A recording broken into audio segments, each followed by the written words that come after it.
Pemirsa, debat perdana Pilkada Jakarta diwarnai pernyataan kontroversial Cagup nomor urut 2 Dharma Pongrekun soal pandemi COVID-19 hingga bobolnya data pribadi. Banyak kalangan menilai debat berlangsung monoton tanpa saling uji gagasan dan adu argumentasi. Benarkah demikian? Kami akan membahasnya bersama dengan juru bicara Paslon RK Suswono, Muhammad Khalid, Ketua Dewan Pakar Tim Pemenangan Dharma Kun, Alma Januar Putra, dan Wakil Ketua Tim Pemenangan Pramono Rano, Laode Bashir, serta Pakar Komunikasi Politik Effendi Ghazali.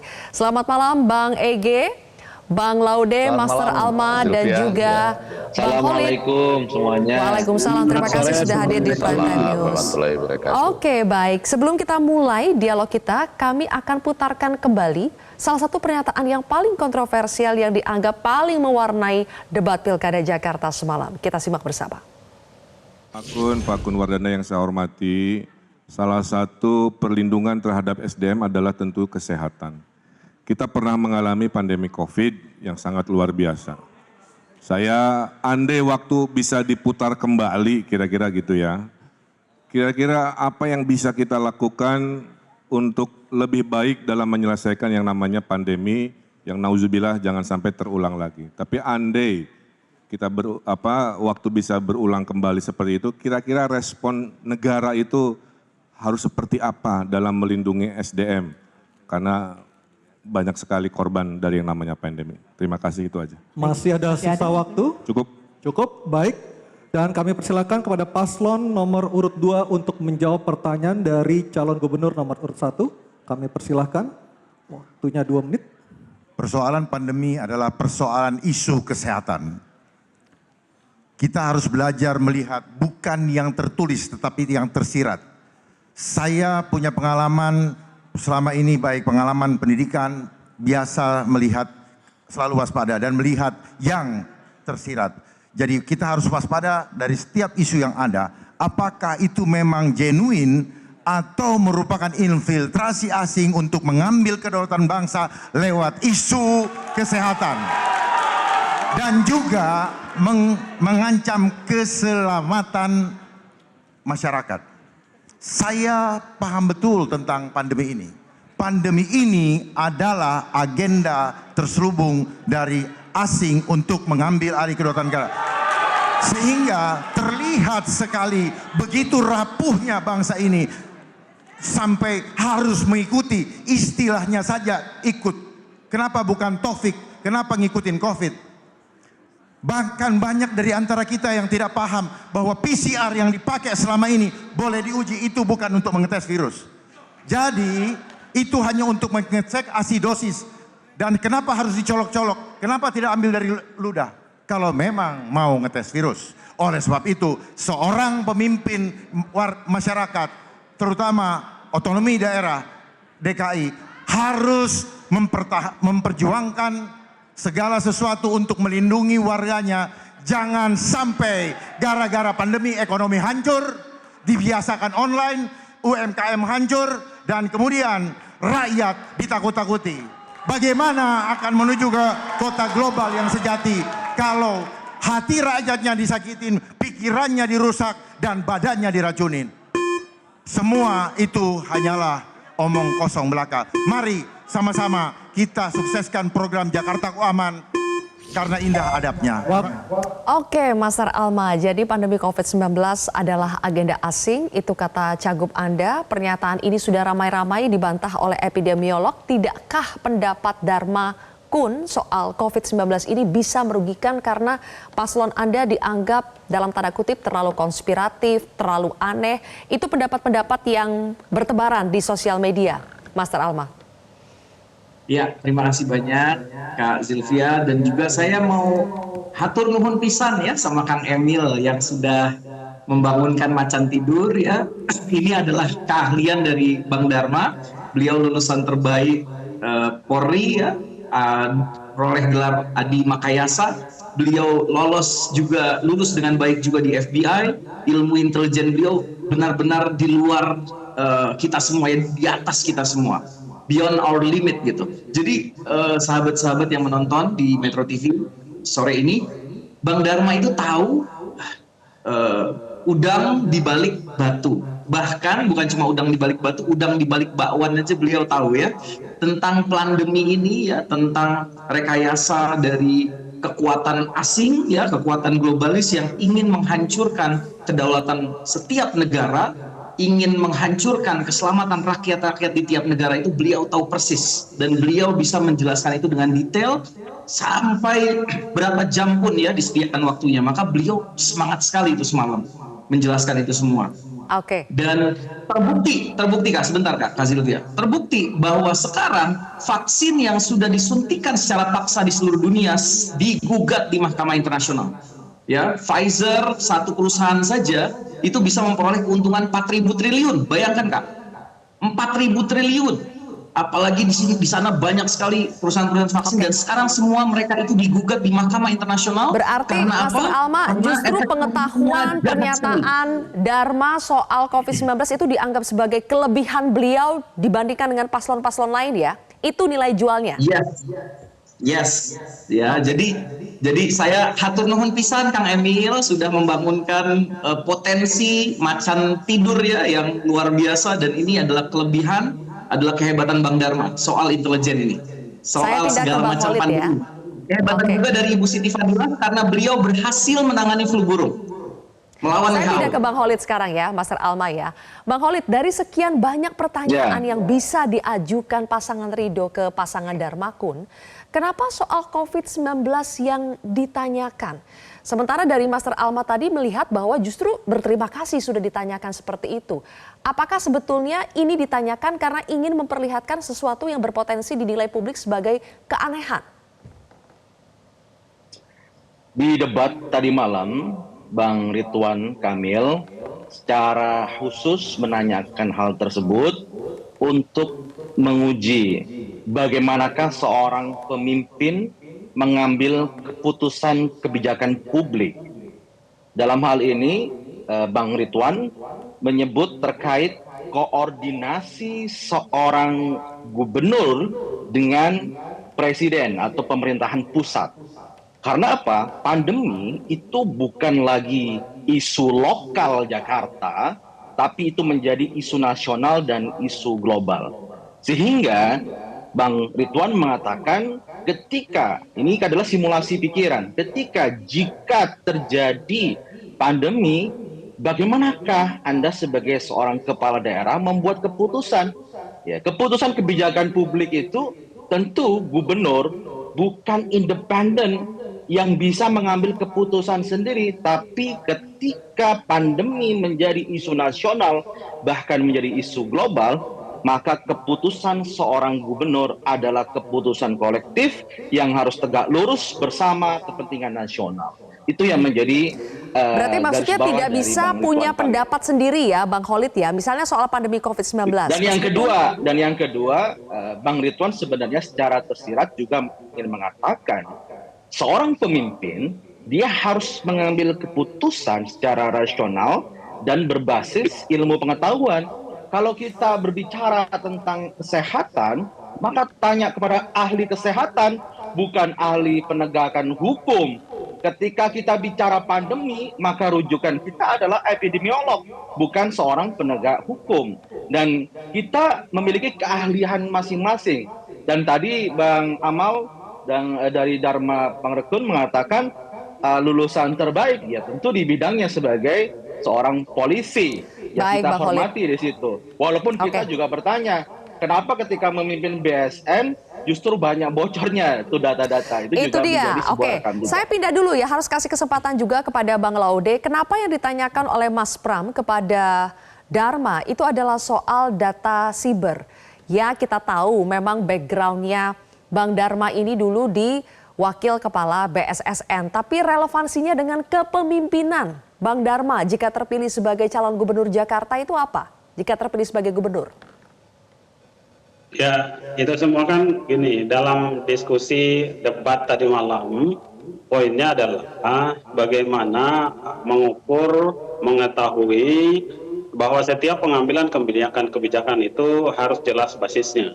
Ya, tentu Mas Pram dan Bang Dul menempatkan basis pengetahuan, ya, basis keadilan, basis hukum, itu semua harus menjadi pertimbangan ketika kita mengambil kebijakan.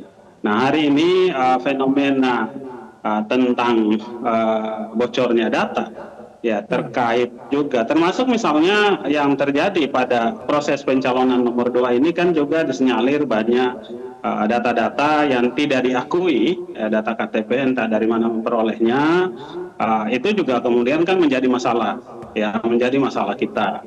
Nah, kemudian harus seperti apa kita mengukur agar kemudian ke depan hal-hal yang misalnya menjadi kekurangan kita dalam manajemen bernegara itu kemudian bisa dibenahi. Tetapi kemudian dalam pengambilan keputusan juga kemudian harus memperhatikan aspek-aspek yang secara prosedural hukum tidak boleh dilanggar juga. Begitu, Mbak. Oke, sebagian warganet semalam, Bang Ege menilai bahwa debat Pilkada Jakarta Perdana semalam itu datar, cenderung membosankan. Tapi apakah debat terutama ketika muncul soal konspirasi COVID-19 justru membuat debat perdana Pilkada Jakarta ini lebih ada letupan? Ya, Silviana dan kemudian para pemirsa, saya mau mulai mudah-mudahan agak cepat ya, membuat semacam summary tentang apa yang terjadi kemarin. Yang pertama itu debat perdana, masih ada rasa katakanlah kikuk sambil mencoba mengukur masing-masing kompetitor lainnya gitu. Nah, dan yang kedua, saya juga harus mencatat bahwa ketiga pasangan ini dalam tanda petik adalah pendatang bagi DKI Jakarta. Jadi Bang Ridwan Kamil adalah pendatang dari Jawa Barat yang ingin menjadi gubernur DKI Jakarta. Suswono adalah pendatang baru setelah sebelumnya Sohibul Iman yang diposisikan sebagai wakil gubernur Jakarta. Kita tahu calon independen ini juga pendatang baru ya, terutama karena mungkin sebagian berasal dari KTP yang jelas, bersih, sebagian juga masih belum clear. Dan kita tahu bahwa Pramono Anung agak banyak dianggap sebagai katakanlah mereka yang direstui baik oleh tentu saja PDI Perjuangan, tapi juga Istana juga setuju pada dia. Dan Rano atau Bang Dul selain memang warga Jakarta asli sempat ke Banten dulu. Jadi mereka semua pendatang di DKI Jakarta. Jadi dalam konteks itu mereka mencoba pertama kali menebak dulu atau merasakan atmosfer debat ini seperti apa, sambil kemudian juga mengukur siapa akan mencoba menyerang siapa dalam konstelasi yang seperti apa. Nah, balik ke soal isu yang muncul, kebetulan tadi Metro TV mengangkat dua isu ini ya, yaitu soal COVID dan satu lagi soal isu cyber ya, yang memang sangat banyak dikuasai oleh Pongrekun gitu ya. Jadi yang mau saya katakan adalah begini, kalau melihat pada isu COVID ini, saya rasa justru Ridwan Kamil itu seperti sudah punya pengetahuan bahwa pasangan yang kedua ini, yaitu Pongrekun dan Kun Dharma ini, dia memang sudah selama ini khususnya Pongrekun itu banyak sekali berbicara tentang katakanlah konspirasi global, terutama juga dikaitkan dengan COVID dan kemudian juga berbagai vaksin-vaksin itu ya yang diperkuat juga oleh juru bicaranya Ibu Siti selama ini, sehingga hal itu barangkali menjadi sebuah keuntungan bagi Ridwan Kamil ketika itu dilemparkan, dan yakin itu akan menjadi letupan. Jadi akan menjadi sesuatu yang mewarnai debat ini, dan saya yakin bagi para analisnya itu membuat sesuatu yang tadi ya semua heboh karena akan berhadapan dengan epidemiolog, tapi juga pada sisi lain di Amerika kan itu juga ribut misalnya. Tapi kita lihat seperti tadi, Master Alma juga berusaha mempertahankannya sedemikian rupa dengan cara-cara yang juga kuat, memperkuat letupan itu. Setelah orang nonton Metro ini akan lebih seru lagi letupan itu. Nah, yang mengenai pertanyaan dari tadi ya, dari pasangan ketiga ke nomor 2 yang mengenai cyber dan kemudian mungkin mau dikaitkan dengan KTP mereka, tapi itu tidak muncul sama sekali ya, bahwa itu pertanyaan Bang Laude ya, ujungnya ke mengenai KTP gitu ya. Enggak juga. Jadi akhirnya di situ tampak seperti ada aliansi saling puji nih.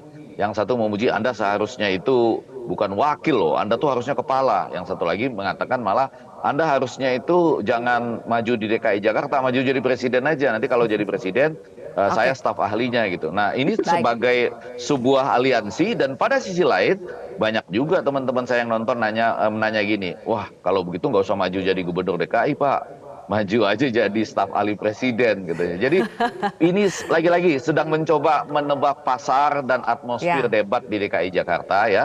Walaupun untuk pertanyaan Ridwan Kamil tadi saya anggap itu pertanyaan yang taktis. Baik. Kita berikutnya di segmen selanjutnya akan masuk ke pertanyaan yang lebih substansial terkait dengan salah satu masalah klasik di Jakarta yang tidak pernah selesai sampai saat ini, yaitu soal kemacetan. Bagaimana ketiga paslon Pilkada Jakarta membahas soal kemacetan? Kami akan menghadirkannya sesaat lagi. Dengan mengoptimalkan apa yang sudah ada, terutama manajemen, tidak perlu dulu menambah armada. Manajemen diperbaiki, dioptimalkan, pastikan setiap trek itu jaraknya 10 menit dan harus dipastikan. Kemudian dipastikan keamanan supaya disabilitas, lansia, ibu-ibu hamil maupun anak-anak itu mendapatkan maintenance atau treatment yang khusus, sehingga demikian juga dengan penggunaan kendaraannya. Kendaraannya harus nyaman, AC-nya dingin, baunya tidak pengap, dan juga hindari dari hal-hal yang tidak baik.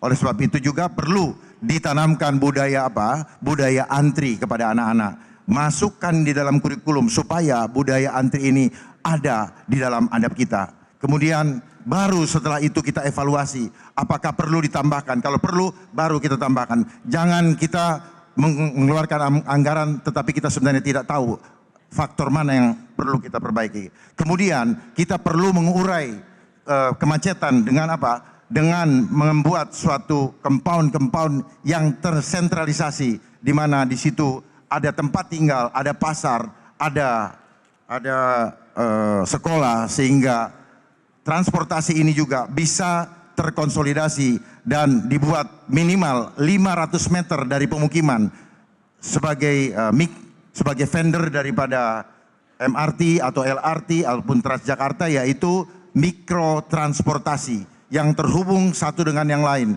Kemudian juga disiapkan kantong-kantong parkir yang nyaman dan aman supaya banyak orang yang mau naik transportasi umum karena keamanan kendaraan yang tinggal itu terjamin. Waktunya habis.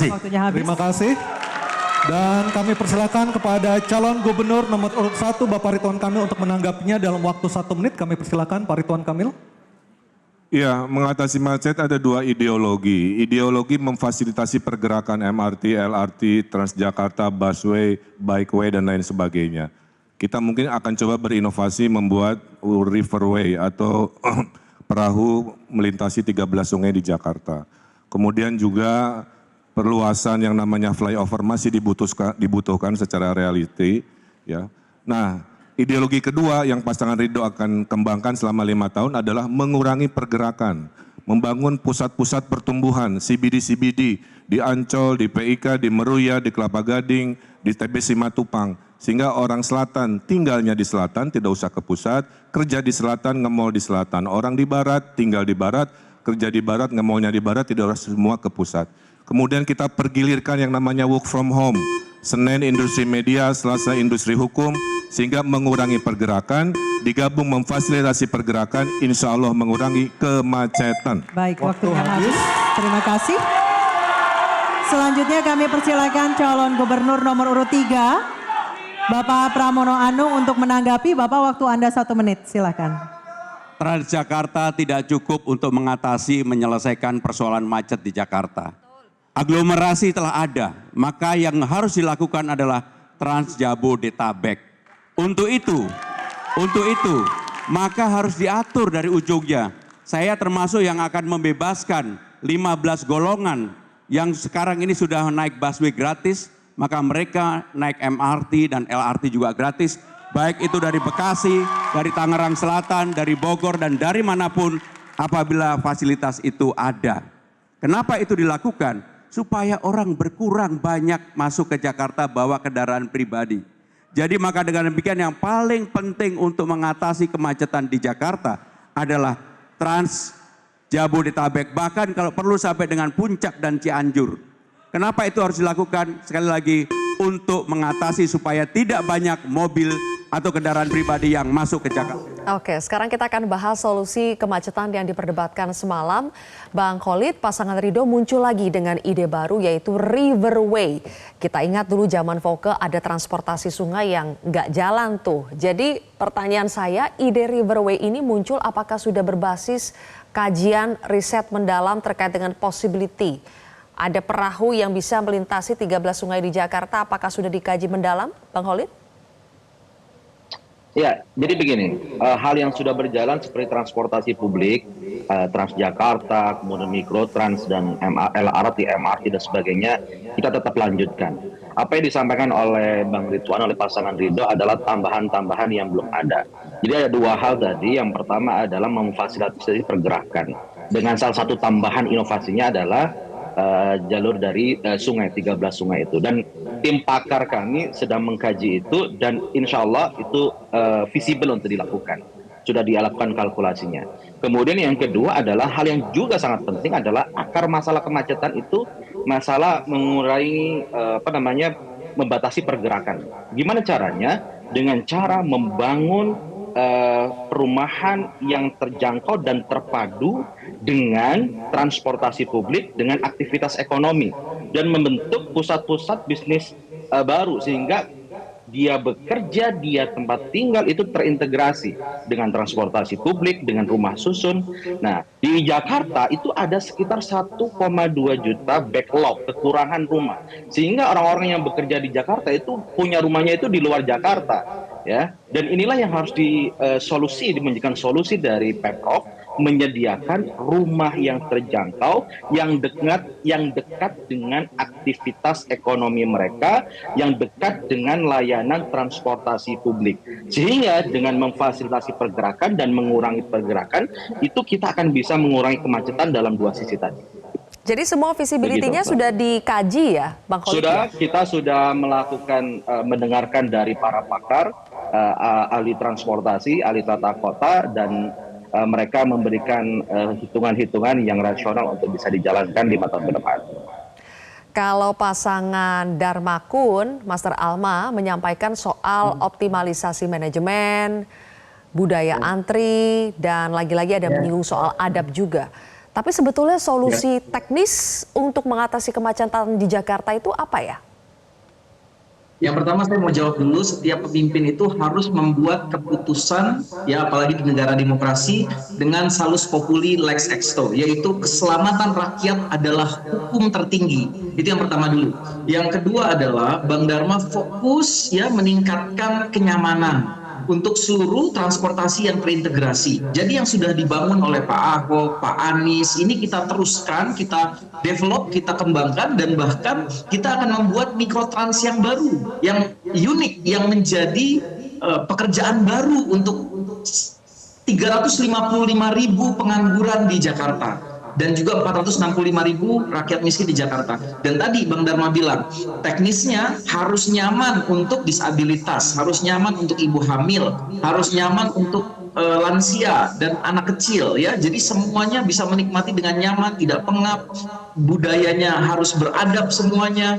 Jadi betul-betul yang kita inginkan adalah setiap trek itu jaraknya cuma 10 menit, ya, tidak boleh ada antrian yang terlalu panjang, dan terintegrasinya ditambah, ya, diperbaiki, di redesign tata ruang kota juga kami akan lakukan. Dan yang paling utama adalah warga Jakarta itu warga yang dinamis, ya, jadi tidak mungkin dibatasi pergerakannya, sahabat-sahabat. Dan juga yang perlu diperhatikan, karena mereka dinamis, ya kita fasilitasi dengan transportasi yang nyaman, dengan transportasi yang unik, yang baru, yang bisa membuka mata dunia bahwa Jakarta ini kota global yang beda, kota global yang beradab, kota global yang aman bagi seluruh warganya. Dan yang paling utama yang kita fokuskan adalah kami ingin transportasi ini, ya, masalah kemacetan ini membuka lapangan pekerjaan baru, padat karya untuk 820.000 warga Jakarta yang miskin dan nganggur. Gitu, transportasi Kak. Yang unik, yang baru itu apa, Master? Mikrotrans itu, Kak. Nanti ada mikrotrans yang beda, Kak. Nanti di bocorannya saat debat kedua nih. Kalau ditanyain, ya, atau saat nanti Bang Dharma dikasih kesempatan, beliau akan menjelaskan hal yang beda gitu, hal yang unik dari mikrotrans yang beliau sebutkan tadi ya di dalam baik. debat. Baik, berikutnya Bang Laude, kalau pasangan Pram Rano itu muncul dengan program Trans Jabodetabek, menggratiskan MRT, LRT golongan tertentu yang sepertinya terdengar hanya memoles sedikit dari yang sudah ada. Apakah itu dirasa cukup, Bang Laude? Ya, makasih. Dari saat pembukaan Mas Pram, Bang Dul tadi malam, ketika membuka penyampaian visi dan misi di debat semalam itu sangat jelas. Ya, penyampaiannya sangat konkret, realistis, terukur, kemudian juga apa adanya, membawa pesan keberlanjutan. Nah, turunannya kemudian ketika kita berbicara terkait permasalahan kemacetan, hal yang tidak boleh kita lupakan adalah data-data tentang penyebab kemacetan itu sendiri. Kan terungkap bahwa penyebab kemacetan di Jakarta, penyebab utamanya itu adalah penggunaan kendaraan pribadi. Yang kedua adalah turunan dari itu tidak seimbangnya ketersediaan fasilitas kendaraan umum atau fasilitas moda transportasi publik. Sehingga kemudian yang menjadi solusi untuk kita, kalau kita rangkum, ambil poin dari apa yang disampaikan oleh Mas Pram tadi malam, paling tidak ada 4 aspek yang bisa disampaikan. Pertama adalah sarananya, ya. Sarana bagaimana sarana transportasi publik itu kemudian ditingkatkan, ya. Baik kualitasnya, yang kedua adalah cakupan wilayahnya. Ya, cakupan akses terhadap transportasi publik itu baik yang basisnya bis maupun yang basisnya rel. Ya, kita sudah punya LRT, MRT, kemudian juga kereta komuter itu kemudian diharapkan harus menjangkau seluruh wilayah yang orang bekerja di Jakarta, Jabodetabek yang dalam bahasa Mas Pram tadi malam. Jadi kualitasnya menjemput kenyamanan, ya, di sarana prasarana itu kenyamanan, aksesnya yang mudah untuk sampai ke situ. Sehingga perlu kemudian juga adalah integrasi dengan penunjang transportasi yang basisnya massal itu, ya. Mas Anies atau gubernur sebelumnya, aspek dari keberlanjutannya adalah bahwa integrasi transportasi itu kemudian juga harus ditingkatkan. Yang kemudian juga menarik poin keempatnya adalah pemberian stimulus terhadap orang bagaimana mau beralih dari menggunakan transportasi pribadi ke transportasi publik. Sehingga tadi malam disampaikan bahwa akan ada 5 golongan yang akan diberikan stimulus, dengan kata lain gratis kita ketika menggunakan transportasi publik. Ini semua tujuannya adalah bagaimana meningkatkan jumlah orang menggunakan transportasi publik. Tugas pemerintah adalah bagaimana menyediakan sarana dan prasarananya. Ya, tentu saja dalam penyediaannya kita harus lihat ya anggaran-anggaran yang sekarang ada. Tentu APBD DKI 2025 ini sudah dibahas dan bagaimana ketersediaan anggarannya harus dilihat. Sehingga kapan itu mulai dilaksanakan, efektifnya dilihat itu. Oke, Bang Laude, baik. Bang Ege, kita sudah mendengar lagi bagaimana ketiga jubir ini mempertebal pernyataan dari masing-masing paslon semalam soal kemacetan. Menurut Anda, mana paslon yang menghadirkan solusi kemacetan yang terdengar konkret buat warga Jakarta? Jadi bukan hanya normatif, tidak sekedar bombastis, tapi memang betul-betul konkret buat warga Jakarta itu dihadirkan dari segi gaya komunikasinya itu dari paslon yang mana? Ya, Silvi dan para pemirsa serta ketiga teman-teman yang luar biasa baik ini. Sekali lagi mungkin ini karena debat pertama atau jangan-jangan memang tahun 2024 ini debat Pilkada DKI Jakarta akan begini saja. Saya yakin di luar sana banyak yang menyatakan bahwa ini relatif normatif. Iya, sekali lagi ada soal panduan baku dari KPU tentang debat ini ya. Tapi justru harusnya kan ini topik yang jauh lebih membumi ya ketimbang tadi tentang COVID, kenapa COVID bukan Taufik, kemudian mengenai data DKI Jakarta dan data nasional ya seperti menganalisis kinerja Kominfo tadi misalnya. Sekarang kita meluncur langsung ke soal kemacetan. Nah, memang ini agak menarik bagi saya misalnya ya kalau membahas pasangan satu Bang Ridwan Kamil dan Suswono, itu sampai muncul pertanyaan saya tadi seperti yang disampaikan Silvi juga gitu. Kalau Riverway, keren kan, itu seperti Amsterdam loh itu ya. Jangan-jangan Jakarta dulu kan dibangun seperti kota-kota Belanda gitu. Saya tuh kepikiran sederhana Silvi, itu nanti kalau mau ke harmoni apa bisa lewat Riverway yang itu ya? Atau di mana tuh kira-kira perahunya mendarat gitu. Itu kan sesuatu yang menarik gitu ya, sesuatu yang menarik yang muncul dalam pikiran saya gitu. Nah, ditambah lagi dengan misalnya kalau pasangan yang kedua ya, Dharmakun ini kan saya lihat memang lebih banyak berbicara soal, sebetulnya ini lebih banyak meneruskan Pak Jokowi ini, revolusi mental, aman, adab, dan kemudian perbaiki manajemennya sebaik mungkin.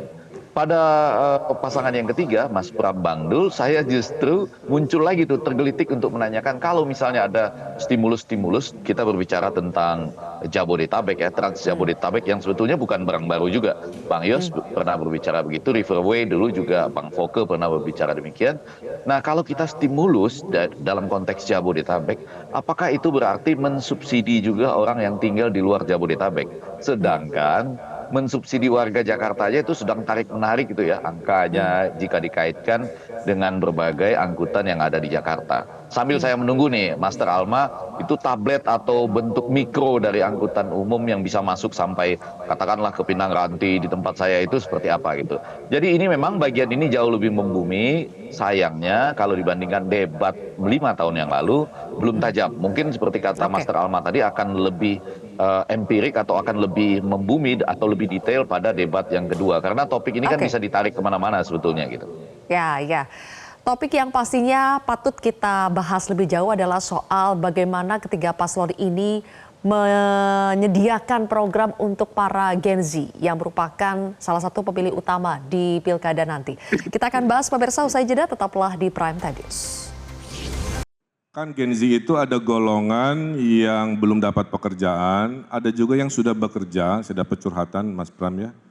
Mereka di PHK, di hitungan bulan-bulan terakhir lah kira-kira begitu. Nah, untuk golongan Gen Z yang di PHK, yang sekarang lagi stres karena tiba-tiba lapangan pekerjaan berkurang, mereka kena PHK, bagaimana kira-kira gagasan kepada mereka golongan Gen Z yang kena PHK? Saya kira sesederhana itu aja. Terima kasih. Pertanyaannya sederhana tapi jawabnya juga sederhana. Yang pertama, bagaimana dengan Gen Z dulu? Saya punya pengalaman yang namanya Gen Z supaya dia tidak di PHK. Di tempat kami melakukan apa yang disebut dengan bisa bekerja dari manapun. Kementerian Sekretaris Kabinet telah menerapkan itu. Dan hasilnya produktivitasnya betul-betul tinggi dan sangat memuaskan. Sehingga dengan demikian kalau saya menjadi Gubernur Jakarta, maka program bekerja dari mana saja akan kami lakukan. Dan untuk itu, 2 hari di kantor, 3 hari di rumah. Dan mereka bisa bekerja dengan baik. Bagaimana dengan Gen Z yang di PHK? Tentunya tanggung jawab pemerintah untuk yang pertama, kami membuka konseling 24 jam. Mereka bisa curhat apapun, mereka bisa menyampaikan unek-uneknya. Yang tidak kalah pentingnya adalah apa yang menjadi tekanan ataupun pikiran para Gen Z ini ada tempat penyalurannya. Untuk itu konselingnya 24 jam. Nggak perlu capek-capek naik apa saja, cukup ditelepon 24 jam untuk itu. Dan dalam jangka panjang, bagaimanapun Gen Z ini mempunyai potensi yang luar biasa, Gen Z maupun milenial. Bagi saya pribadi, ini potensi. Ekonomi kreatif harus ditimbulkan dan mereka mau bekerja berdasarkan itu. Karena para Gen Z ini, saya ini diajarin karena maju gubernur ini oleh anak-anak saya, oleh teman-temannya yang dulu tidak pernah terbayangkan. Termasuk persoalan ekonomi kreatif yang begitu saya diajak jalan-jalan ke Car Free Day, ada yang namanya tukang foto. Dan mereka ternyata besar sekali komunitasnya. Dan mereka mendapatkan penghasilan dari situ. Itulah yang harus dilakukan oleh para Gen Z dan saya akan mendukung untuk itu. Terima kasih. Baik. Bang Laude, singkat saja ya, kita di segmen terakhir ini ditanya Gen Z korban PHK. Mas Pram tadi menjawab dengan kebijakannya saat di Seskap memperbolehkan anggotanya bisa kerja dari mana saja. Terus muncul pula ide konsuling 24 jam bagi Gen Z yang menjadi korban PHK. Bagaimana ide ini dinilai lebih baik dari ide Paslon Ridho misalnya yang menjanjikan bantuan 3 bulan plus ada coworking space dengan gratis kopi. Bagaimana ide Mas Pram itu lebih baik? Ya, faktanya begini, di Jakarta ini kan ada 3 komponen. Pertama yang harus kita ketahui, pertama hampir separuh penduduknya itu Gen Z, ya. Yang kedua penduduk padat, yang ketiga Jakarta adalah kota bisnis, kota perdagangan, ya. Alamiahnya Gen Z itu adalah 1 melek IT, 2 kreatif. Nah, bagaimana dengan ketiga potensi tadi, ditambah potensi alamiahnya Gen Z, ini kita berikan ruang, ya, dan tempat untuk mereka kemudian mengembangkan kreatifnya.